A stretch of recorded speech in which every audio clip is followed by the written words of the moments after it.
Hello, wonderful folks. I'm Victoria, and I'm one of the older members here. I see many of you sharing stories about your horrible mothers-in-law, and I feel for you. I was fortunate to have an amazing mother-in-law and always strived to be like her. So when my son Daniel introduced me to his girlfriend, Melissa, I was warm and welcoming. As a middle-class widow with no one except my son, I was excited to welcome Melissa into our family. However, she wasn't interested in having a relationship with me. I tried to arrange lunches and dinners, but she always declined, saying we had different tastes. Victoria, I don't think it's a good idea for us to go out, Melissa would say. It's okay, Melissa. I know I'm old, but I can still adapt. Maybe you can teach me a few things, I responded, hopeful. It's not about your age, Victoria. It's about your class. You're just a poor old lady comfortable with a trashy lifestyle. I'm not so cheap as you. I'm just glad Daniel didn't turn out like you. Otherwise, I wouldn't have dated him. My parents and I belong to the upper class, and I just can't mix with anyone beneath us. I hope you understand and stop trying to get close to me. It just won't happen. To say I was hurt would be an understatement. I had hoped for a good relationship with my daughter-in-law, but she thought I was beneath her. I lost my husband at a young age and raised my son alone. I never remarried because my husband was everything to me. I remained poor but did my best to give Daniel everything he needed. He is a great son who made it big in the world and often offered to help me, but I always declined. I was content with my life. Still, Melissa's words stung, and I never tried to ask her out again. After Daniel and Melissa got married, things worsened. She slowly excluded me from their lives, never inviting me to their events. I missed my son's promotion celebration, their anniversaries, birthdays, and other gatherings. My son expressed his disappointment with his wife and even considered separating from her because she had become controlling and didn't want him to stay in contact with me. I advised him not to make any rash decisions and to give his wife a few more chances. Separation was off the table soon, as Melissa became pregnant with a daughter. But even after that, nothing changed. She excluded me from the baby shower and gender reveal and didn't let me meet the baby at the hospital. I never complained because I didn't want to cause trouble.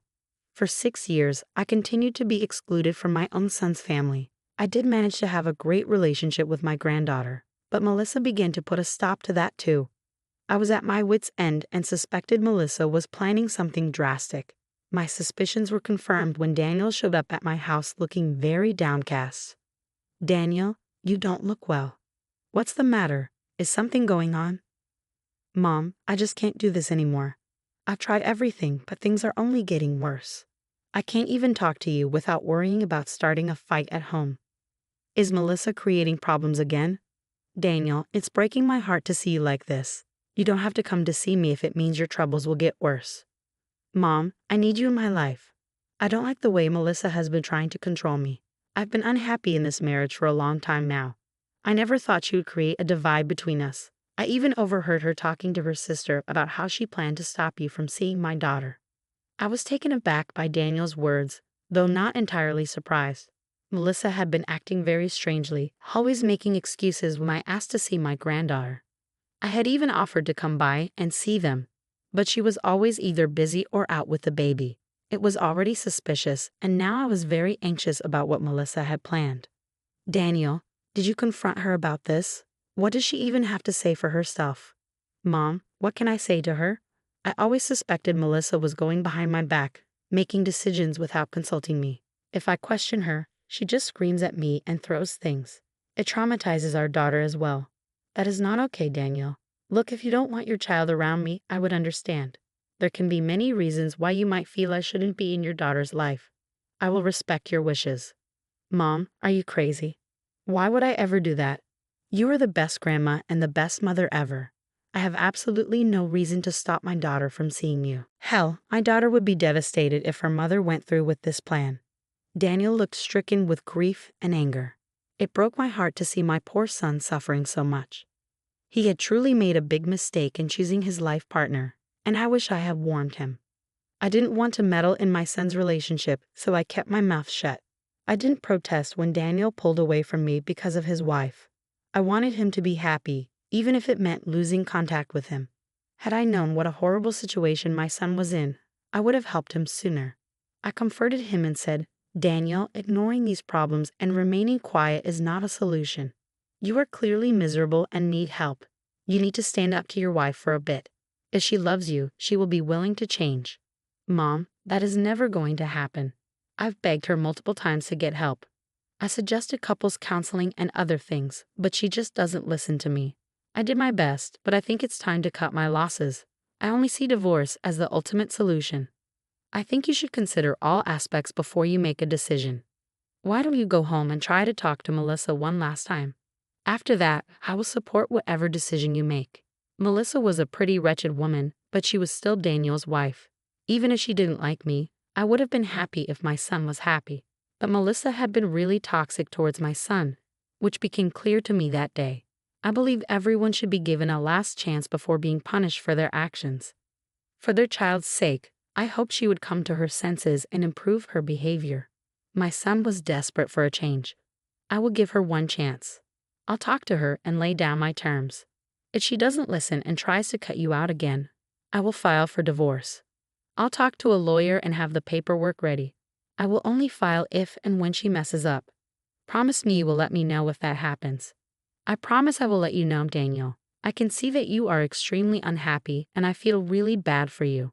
I don't want you to live like this. If Melissa doesn't improve her behavior, I'm afraid it will start to affect my granddaughter as well.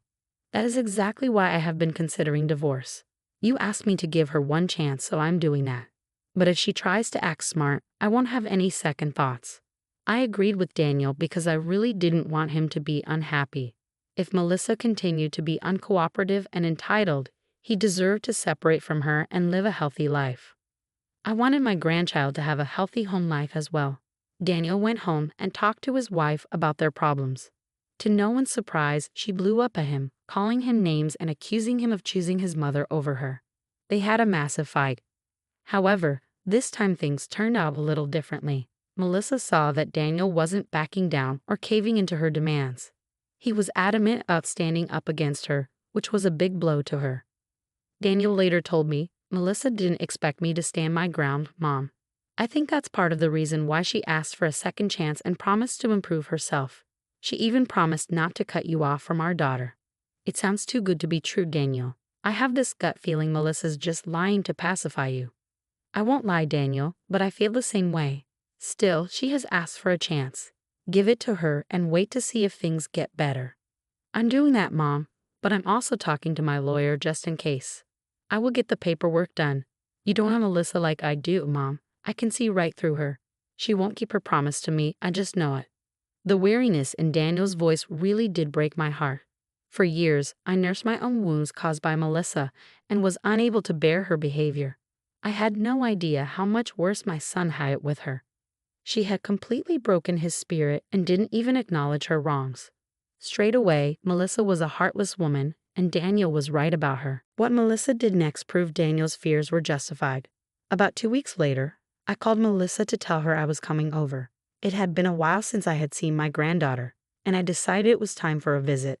I knew they were out of school for summer break and had plenty of time to hang out with me. Plus, Melissa had promised Daniel not to cut me off from my granddaughter, so I didn't need her permission to see them, and she didn't bother to stop me. I thought maybe Melissa was finally letting go of her controlling behavior and whatever anger she had towards me. Oh boy, was I wrong. When I rang the doorbell at my son's house, Melissa opened the door but didn't ask me to come in. "What do you want, Victoria? Daniel is not home, and I'm kind of busy right now. I've come to see my granddaughter. It has been a long time since I've seen her. I was missing her, so I thought I would drop by." "I don't think this is a good idea, Victoria. My daughter is not available right now. Sorry to say that you can't see her today." I was a little taken aback to see the same version of Melissa that I saw last time.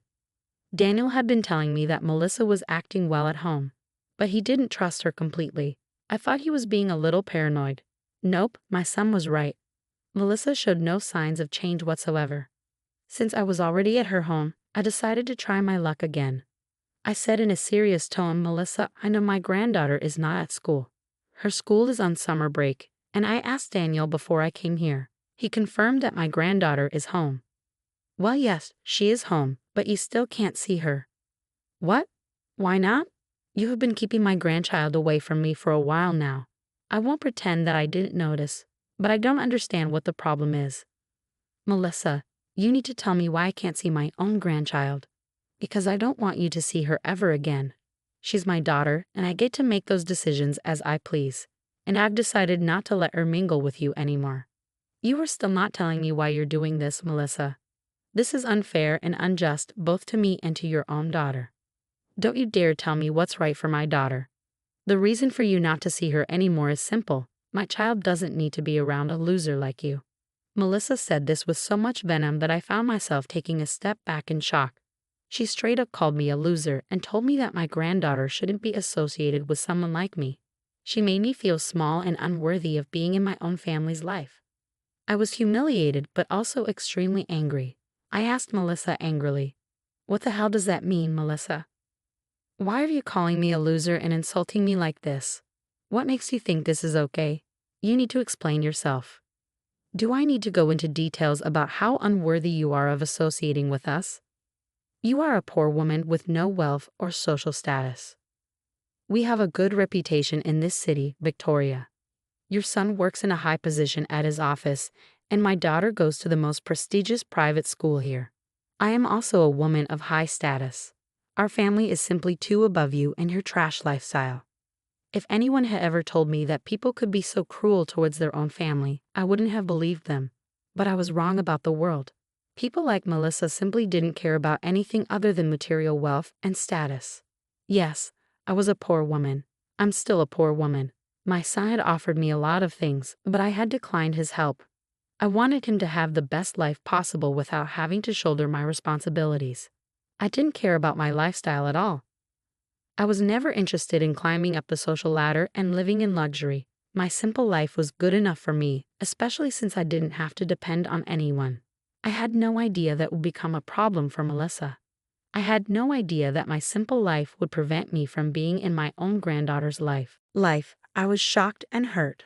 I said, "What does my simple life have to do with my granddaughter? I know I can't give her much material stuff, but her dad already does that for me. She doesn't even complain when I don't bring her extravagant gifts. That's the problem, Victoria. I don't want your trash life rubbing off on my daughter in any way. It's already pretty embarrassing that everyone knows Daniel's mom is a freaking loser. If my daughter continues to have you in her life, she might end up being a loser like you. I want her to be successful like me and her father. I can't risk her becoming like you. You were being extremely shallow and unfair, Melissa. None of what you said will happen. My granddaughter needs to have her grandma in her life.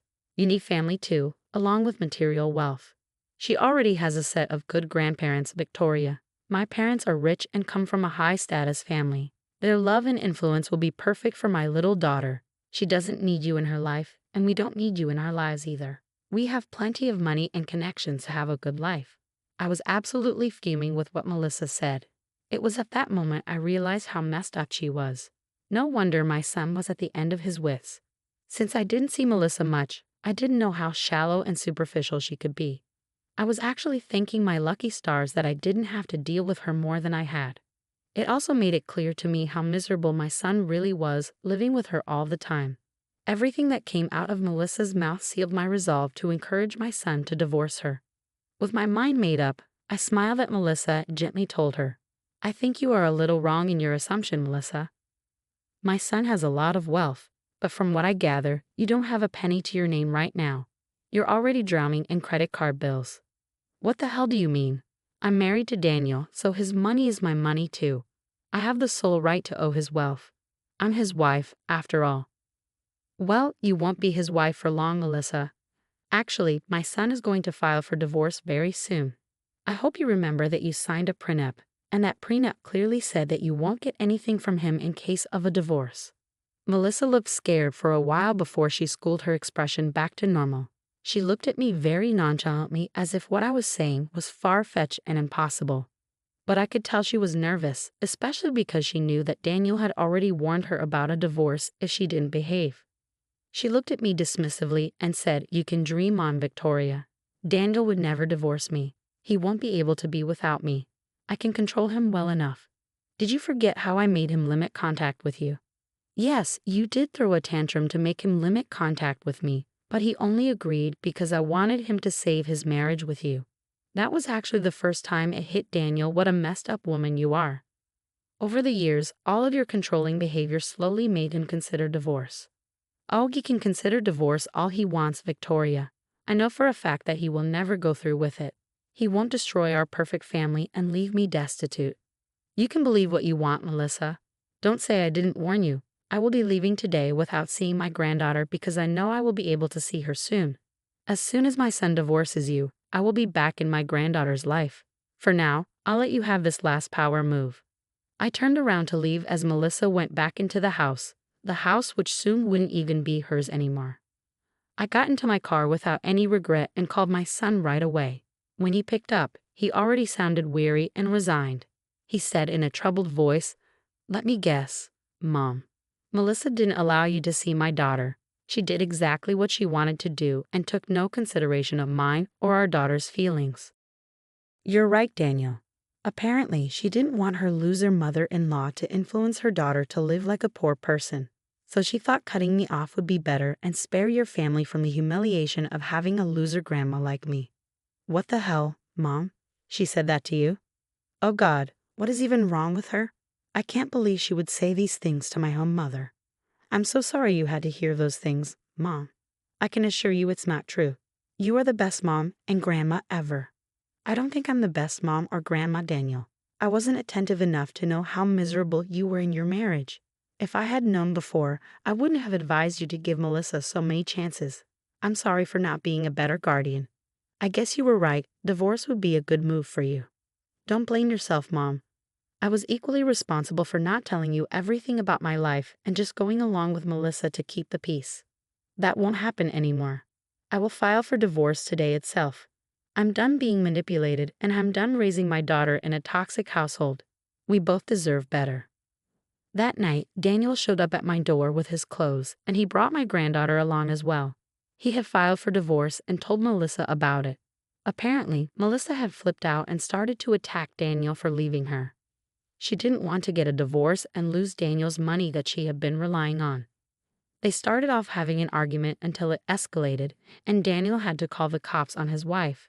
Yes, she was hitting him in front of their daughter, who was crying her eyes out.